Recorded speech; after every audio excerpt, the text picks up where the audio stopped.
pasal balik.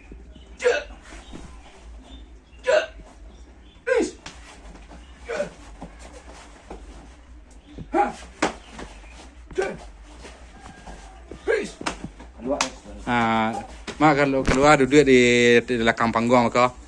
Tu main anak-anak lo.